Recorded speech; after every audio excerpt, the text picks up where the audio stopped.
Duster, dice, Bluetooth speaker, softy, ball, half watermelon, ये सब चीजें क्या हैं? इन सब के पीछे मैथ्स क्या है और इन सब का हमारे डेली लाइफ में क्या यूज है, उन सब का हम आज डिस्कस करेंगे। Hello student, how are you all? Hope you all fine. Today we are going to discuss chapter number 13, surface area and volume. Today we are going to discuss only introduction part. और introduction इसलिए important है because इसमें हम बहुत सारी बातें discuss कर लेंगे, कैसे फॉर्मूला बनेगा, क्या होगा, क्वेश्चन कैसे यूज होंगे और क्वेश्चन के अंदर हम फॉर्मूला कैसे अप्लाई करेंगे। इसमें मैंने सारा कुछ मैटर लिख दिया है। आपकी समरी लास्ट में दे रखी है बुक में, लेकिन उससे भी ज्यादा मैंने इसमें दे रखा है जो आपको बहुत हेल्प करेगा। इसका आप लोग स्क्रीनशॉट ले लेना और चाहे तो आप लास्ट में इसको दे रखा है, लास्ट में स्क्रीनशॉट दे रखा होगा तो उसको भी आप डाउनलोड करके देख सकते हैं और इसको नोट करना और इसको घर पे एक पेपर बना के पेस्ट कर दीजिए, जिससे आपको ये चैप्टर 13 बहुत इजी लगेगा। चलिए हम स्टार्ट करते हैं। सबसे पहले हम क्यूबॉइड की बात करते हैं। क्यूबॉइड, जैसे कि आप जानते हैं क्यूबॉइड शेप क्या होता है, इंस्ट्रूमेंट बॉक्स। और घर में कोई भी ऐसा शेप जो आपको लगे कि क्यूबॉइड शेप है, जैसे इंस्ट्रूमेंट बॉक्स हो गया, स्कूल में डस्टर हो गया, घर में टेबल हो गई, आप सारे कुछ शेप देखते हैं क्यूबॉइड शेप होता है। तो क्यूबॉइड शेप के अंदर सबसे पहले ध्यान रखें कि क्यूबॉइड के अंदर लेंथ, ब्रेथ और हाइट, लेंथ, ब्रेथ और हाइट, तीन इंपॉर्टेंट पॉइंट्स हैं, लेंथ, ब्रेथ और हाइट। इसके अंदर आपको ध्यान रखना है कि क्यूबॉइड शेप के अंदर ईच जो फेस होता है वो रेक्टेंगल फेस होता है। क्यूबॉइड का ईच फेस रेक्टेंगल होता है और रेक्टेंगल का एरिया क्या होता है? L इंटू बी, यानी लेंथ मल्टीप्लाई ब्रेथ। तो इसमें देखें L इंटू बी एक बार यूज होगा, फिर इसका देखेंगे opposite side L into B use होगा, यानी एक फेस के लिए L इंटू बी होगा तो दूसरे के लिए भी L इंटू बी होगा। अगर मैं ऊपर वाले फेस की बात करूं तो B इंटू एच और B इंटू एच 2 टाइम हो गया, और इस तरफ साइड वाले फेस की बात करूं तो H इंटू एल और H इंटू एल। इसका मतलब जब हम लेटरल सरफेस एरिया, जिसको हम शॉर्ट में LSA कहते हैं, लेटरल सरफेस एरिया जिसको हम शॉर्ट में LSA कहेंगे, उसको हम डिराइव करते हैं 2L इंटू एच और 2BH। ध्यान रखना, लेटरल सरफेस एरिया के अंदर हम टॉप और बॉटम इनको काउंट नहीं करते, यानी ऊपर वाली अगर आप घर में बैठे हैं तो कमरे में देखेंगे तो टॉप मतलब छत नहीं लेंगे और नीचे वाला फ्लोर नहीं लेंगे, सिर्फ हम 4 वॉल्स की बात करेंगे, इसलिए इसे एरिया ऑफ 4 वॉल्स भी कहते हैं। एरिया ऑफ 4 वॉल्स के अंदर 2L into H plus 2B into H, जिसको हम शॉर्ट में लिखते हैं 2H bracket L plus B। Exam में काफी बार क्वेश्चन आता है find the area of 4 walls, तो बच्चे कंफ्यूज होते हैं क्या होता है 4 वॉल्स। तो यही होता है लेटरल सरफेस एरिया, जिसे हम एरिया ऑफ 4 वॉल्स भी कहते हैं, 2HL प्लस B। बात समझने की जरूरी है क्योंकि एग्जाम में कभी कभी क्वेश्चन डायरेक्ट नहीं पूछता, इनडायरेक्ट पूछता है। आपसे पूछता है कि एक टैंक है, क्यूबॉइड टैंक है, उसमें उसका टॉप और बॉटम नहीं दे रखा है, तो बताइए उसका एरिया क्या होगा। इनडायरेक्टली क्वेश्चन हो गया, एरिया ऑफ 4 वॉल्स की बात कर रहा है। या फिर आपसे पूछ लें एक टैंक है जिसमें टॉप खुला हुआ है, आपको बताना है उसका एरिया क्या होगा, तो area of 4 wall plus base का एरिया आ जाएगा, यानी उसमें एरिया ऑफ 4 वॉल इंक्लूड हो जाएगा। तो वो बहुत समझने की बात जरूरी है, तो इसलिए LSA यानी लेटरल सरफेस एरिया यानी एरिया ऑफ 4 वॉल्स बहुत इंपॉर्टेंट है। देन उसके बाद TSA, जिसे हम TSA शॉर्ट में लिखते हैं, कंप्लीट होता है टोटल सरफेस एरिया, जिसके लिए बहुत सिंपल सी बात है कि सारे जितने भी फेस हैं उनका एरिया हम ऐड कर लेंगे, यानी 2B into H, 2B into L into B, 2B into H, 2L into H. में सब में देखिए 2 कॉमन आ रहा है तो 2 हमने कॉमन ले लिया, L into B, B into H, H into L plus में। इसके बाद वॉल्यूम। वॉल्यूम आपको पता है capacity of any shape, solid shape की जो कैपेसिटी होती है वही वॉल्यूम कहलाता है। तो वॉल्यूम इज LBH, जिसको हम length multiply breadth multiply height कहते हैं। ध्यान रखना, शॉर्ट में हम LBH लिखते हैं, लेकिन इसको बोलते वक्त length multiply breadth multiply height ही याद रखें, जिससे आपको पूरा फॉर्मूला क्लियर हो जाए। देन इसके बाद क्यूबॉइड का ही एक शेप होता है क्यूब, यानी क्यूबॉइड को अगर समझ लिया तो अब क्यूब में कोई डाउट नहीं रहेगा।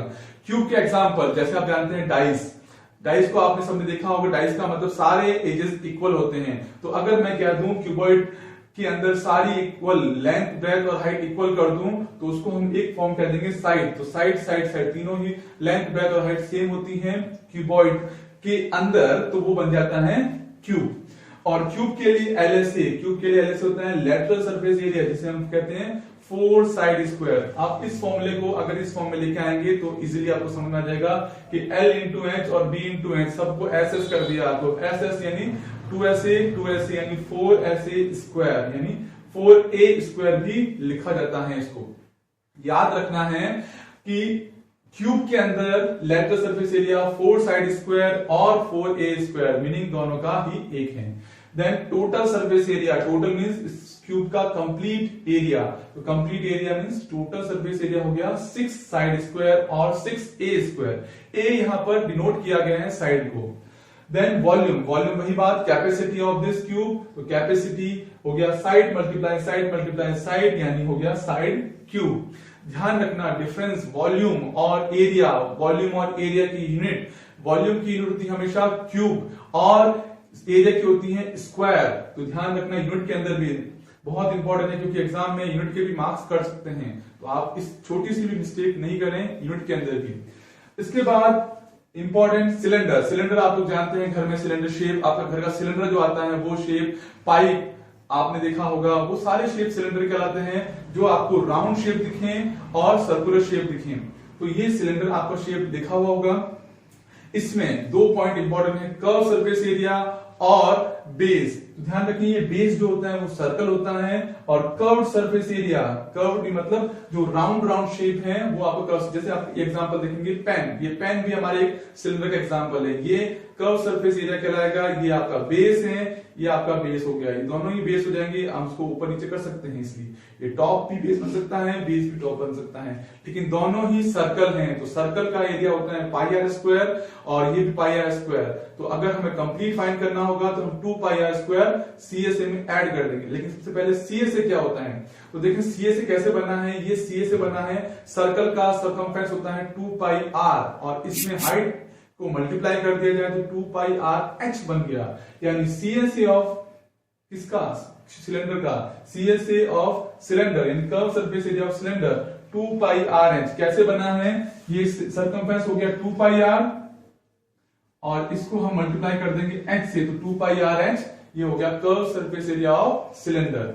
इंपॉर्टेंट, बहुत इंपॉर्टेंट है, एग्जाम में CSA ज्यादा पूछा जाता है कंपैरिजन टू TSA, तो CSA को बहुत ध्यान रखना।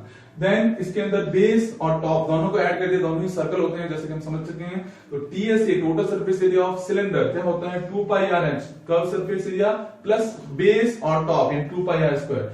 कंप्लीट क्या बन गया 2 पाई r bracket h plus r, 2 पाई r bracket h plus r। इसके बाद कोन, कोन हमने देखा है एग्जांपल आइसक्रीम कोन, मेहंदी का कोन या फिर बर्थडे कैप, बहुत आपको पता होगा बर्थडे कैप तो आप जानते ही होंगे। ये सारे जो शेप हैं वो क्या शेप है, कॉनिकल शेप है। तो कॉनिकल शेप में वही बात, कर्व्ड, कर्व्ड मतलब जो ये पार्ट दिख रहा है आपको वो कर्व्ड कहलाएगा और नीचे वाला बेस जैसा कि आप जानते हैं सर्कुलर शेप होता है। इसमें भी CSA of cone pi R L, pi क्या है, आर क्या है, एल क्या है, वो मैंने लास्ट में बताया है। पहले एक बार पाई आर एल को डिस्कस कर लेंगे, उसके बाद मैं सब कुछ एक्सप्लेन कर दूंगा कि पाई और आर और एल क्या होता है। इसके बाद CSA of cone pi R L हो गया, फिर हम बेस की बात करेंगे, बेस सर्कल होता है यानी पाई आर स्क्वायर हो गया, यानी TSA of cone pi R L plus pi are square, इसको और pi R bracket L plus R भी लिख सकते हैं। Volume of cone, volume of cone होता है 1/3 ऑफ पाई आर स्क्वायर। देखिए एग्जाम में कभी भी क्वेश्चन आता है what is the relation of cylinder and cone, volume दोनों का क्या रिलेशन है, तो ध्यान रखना ये वॉल्यूम का पाई आर स्क्वायर होता है, कोन का 1/3 ऑफ पाई आर स्क्वायर होता है, दोनों का रिलेशन निकालेंगे तो क्या आएगा, अगर मैं पहले कोन कहता हूं बाद में सिलेंडर कहता हूं तो पहले कोन का मतलब 1/3 of pi are square h और फिर पाई आर स्क्वायर एच, इसको सॉल्व किया जाएगा तो 1:3 आंसर आएगा। क्या आंसर आएगा 1:3। लेकिन अगर मैं इसको चेंज कर दूं, अगर मैं कह दूं पहले सिलेंडर और उसके बाद कोन तो उसका आ जाएगा 3:1। ये एग्जाम में काफी बार पूछा भी गया है, 3:1 और 1:3, कंफ्यूज नहीं होना है, पहले जो आएगा उसके अकॉर्डिंग हम उसको सॉल्व कर देंगे। इसके बाद इन तीनों के बाद हम जो बात कर रहे हैं मेन पॉइंट, ये स्लांट हाइट, बेस और हाइट, ये क्या होता है, देखिए पाई आर एल, आर का सिंपल मीनिंग हम जानते हैं, आर फॉर रेडियस, एल यहां पर लेंथ नहीं है, एल यहां स्लांट हेड कहलाता है। स्लांट हेड का मतलब होता है ये वाली फिसल पट्टी आपने देखी होगी घर में या फिर बाहर या झूले में खाते हुए पार्क में देखा होगा, फिसल पट्टी यानी स्लांट यानी स्लांटिंग जो शेप होता है वो आपके स्लांट हाइट बन गया। ये एकदम स्टैंडर्ड हॉरिजॉन्टल वर्टिकल, तो ये पार्ट हो गया हॉरिजॉन्टली हो गया हॉरिजॉन्टल वर्टिकल।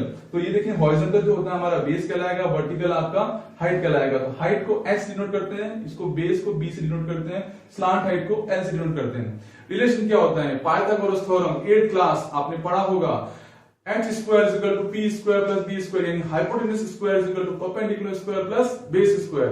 तो इन तीनों का रिलेशन ही इसमें यूज हो रहा है। यहां पर हाइपोटेन्यूज l हो गया, बेस आपका b से डिनोट हो गया, यानी और हाइट परपेंडिकुलर जो है हाइट बन गया, यानी h square is equal to, अगर हम पाइथागोरस थ्योरम की बात करें तो h square is equal to p square plus b square होता है, और उसी को हमने यहां कन्वर्ट कर दिया l स्क्वायर, यानी l मतलब slant height square is equal to h square plus b square. अगर हमें डायरेक्ट l फाइंड करनी हो तो स्क्वायर को उधर शिफ्ट करिए, यानी root h square plus r square. Then आपको अगर h फाइंड करना हो, h ध्यान रखना। अच्छा एक बात और आपसे बहुत इंपॉर्टेंट बात बतानी है कि l, h और r अगर तीन वैल्यू दे रखी हो तो सबसे लॉन्गेस्ट कौन सी साइड होगी। अगर आपको एग्जाम में सिंपल सा पूछ ले कि मैंने 3, 4 और 5 दे दिया, इसमें से स्लांट हाइट कौन सी पॉसिबल है, तो आप बहुत इजीली बता सकते हैं। जैसे कि आपको पता है पाइथागोरस थ्योरम के अंदर hypotenuse is the longest side, तो वही बात यहाँ पर स्लांट हाइट है, तो स्लांट हाइट मतलब 5 है, तो 5 आपके लॉन्गेस्ट साइड होगी, वही आपकी स्लांट हाइट बनेगी। जैसे कि राइट एंगल ट्रायंगल में हाइपोटेन्यूज बड़ी होती है, वैसे ही इसके अंदर स्लांट हाइट हमेशा बड़ी होती है, 5 हमेशा स्लांट हाइट को डिनोट करेगी। और स्लांट हाइट बड़ी है तो उसी में से रेडियस और हाइट को माइनस किया जाएगा, यानी l square minus r square किया जाएगा, l square minus h square किया जाएगा। एग्जाम में नॉर्मल गलती होती है, हम r square minus l square कर देते हैं, वो हमारा गलत हो जाता है। तो h इज इक्वल टू, ध्यान रखें, l square minus r square, और r is equal to root l square minus h square. इसके बाद स्फेयर जानते हैं, एग्जांपल सोचिए स्फेयर के बारे में। स्फेयर आते ही दिमाग में आता है सर्कल, यानी बॉल का मतलब टेनिस बॉल, फुटबॉल, बास्केटबॉल, सारे एग्जांपल दिमाग में आपको घूम रहे होंगे। अर्थ भी एग्जांपल है, लड्डू, आप गुलाब जामुन, समझ गए ना, सारे स्फेयर शेप। तो स्फेयर ध्यान रखें, स्फेयर जो राउंड शेप है वो स्फेयर है। यहां पर हमने स्फेयर को एग्जांपल दिखाया है। इसके बाद इसमें ध्यान रखें surface area of sphere, 4 pi r square, surface area of sphere 4 pi r square. Volume of sphere 4/3 pi r cube. इसके बाद हेमीस्फीयर, ध्यान रखें स्फेयर को अगर हाफ कर दिया जाए, यानी बॉल को अगर आधा काट दिया जाए, या हमारे घर में जो भी सर्कुलर शेप है उसको आधा काट दिया जाए, तो आधा काटने का मतलब होता है curve surface area of hemisphere, यानी आधा काटते ही स्फीयर बन गया हेमीस्फीयर। ये हेमीस्फीयर हो गया 2 पाई r स्क्वायर। देखिए कंप्लीट था 4 पाई r स्क्वायर, सिंपल, आधा कर दिया तो 2 पाई r स्क्वायर। अब इसमें टीएसए ऑफ हेमीस्फीयर, ये कंफ्यूज करने वाला पॉइंट है। तो टीएसए का मतलब हो गया टॉप वाला पार्ट भी ऐड कर दिया, यानी ये पाई r स्क्वायर डिनोट कर रहा था, तो पाई r स्क्वायर इसमें ऐड कर दिया 2 पाई r स्क्वायर में से, तो कंप्लीट बन गया 3 पाई r स्क्वायर। वॉल्यूम बहुत सिंपल सी बात है, इसका 4/3 था तो इसका 2/3 पाई r क्यूब हो गया। इसके बाद कुछ इंपॉर्टेंट नोट्स में आपको लिखा रहा हूं, ये बहुत इंपॉर्टेंट बात है। पाई हम जानते हैं 22/7, लेकिन आपके दिमाग में ये क्वेश्चन आएगा सर कभी तो हम पाई 3.14 यूज करते हैं, कभी हम 22/7 यूज करते हैं। तो फिर आपको बता दूं पाई की वैल्यू 22/7 ही यूज होगी। कहीं कहीं पर बुक एक स्पेशल केस देता है जहां पर आपको लिखा होता है use pi is equal to 3.14, तो वहां पर ही हम पाई 3.14 यूज करेंगे। अदरवाइज बिना सोचे समझे आप पाई 22/7 रख दीजिए। अगर क्वेश्चन में कहीं कुछ मेंशन नहीं है कि आपको पाई कौन सी लगानी है, तो आपके दिमाग में एक ही बात आनी चाहिए, pi is equal to always 22/7। लेकिन अगर वहां स्पेशल केस दे रखा है कि use pi 3.14, then only we have use pi 3.14। Okay, then radius is equal to diameter upon 2, यानी रेडियस जो होती है वो डायमीटर का हाफ होती है। ये बात दिमाग में रखनी है, क्योंकि कहीं क्वेश्चन में आपको डायमीटर दे रखी होगी तो आपको रेडियस फाइंड करनी है। अगर मैं बोलता हूं डायमीटर 24 है तो रेडियस हो गई 12, डायमीटर 10, रेडियस 5, रेडियस अगर मैं आपको 5 देता हूं, डायमीटर आपसे पूछता हूं तो 10। इसका रिवर्स भी आपको ध्यान रखना है, दोनों की बातों को ध्यान रखना है। Radius is equal to diameter upon 2 we have discuss, हम कर चुके हैं डिस्कस। लेकिन ध्यान रखें 1 metre cube is equal to 1000 litre, 1 metre cube is equal to 1000 litre होता है, और 1 litre is equal to 1000 centimetre cube होता है। दोनों में इंपॉर्टेंट पॉइंट देखिए, 1 मीटर क्यूब 1000 लीटर और 1 litre is equal to 1000 centimetre cube. इसके बाद एक रिंग का आप समझ लीजिए एग्जांपल, आपके घर में जो भी आपने देखा होगा सर्कुलर शेप है, जो बीच में से होलो है, वो आपके रिंग कहलाएगा। रिंग के लिए पाई आर स्क्वायर, कैपिटल आर और स्मॉल आर, बिकॉज दो रेडियस होती हैं, कहीं कहीं क्वेश्चन में यूज आता है तो हम उसका भी यूज करेंगे। Pi capital r square minus small r square, because दो अलग अलग रेडियस हैं, तो एक को हमने कैपिटल से डिनोट कर दिया और एक को स्मॉल से डिनोट कर दिया। इसके बाद जानते हैं हम 1 metre is equal to 100 centimetre और 1 centimetre is equal to 10 millimetre. ये कुछ सिंपल क्वांटिटीज हैं, इसको हम सॉल्व करेंगे, ठीक है। इसके बाद एक बार इसका स्क्रीनशॉट ले लें आप लोग। स्क्रीनशॉट लेने के बाद आप लोग इसको समझ सकेंगे और इसको नोट भी कर लें और घर पे एक पेस्ट बना के चिपका दें, जिससे आप लोग अच्छे समझ सकें। तो प्लीज स्क्रीनशॉट ले लें इसका। होप आज का इंट्रोडक्शन पार्ट आपको समझ में आया होगा। अब इस इंट्रोडक्शन पार्ट को आप अपनी कॉपी में एक बार लिख लें और लिखने के साथ साथ इसको लर्न भी करें, बिकॉज इस पूरे चैप्टर के अंदर इनका बहुत ज्यादा इंपॉर्टेंट रोल होने वाला है। आने वाले नेक्स्ट वीडियो के अंदर हम क्वेश्चंस लेंगे, एक्सेस के क्वेश्चन लेंगे और इस वीडियो को आप देखें, इसको समझने की कोशिश करें। ये आपको नेक्स्ट एनुअल एक्सेस में बहुत हेल्प करने वाला है, ठीक है। और इसके बाद इस चैनल को आप लाइक, शेयर, सब्सक्राइब करें। Thank you.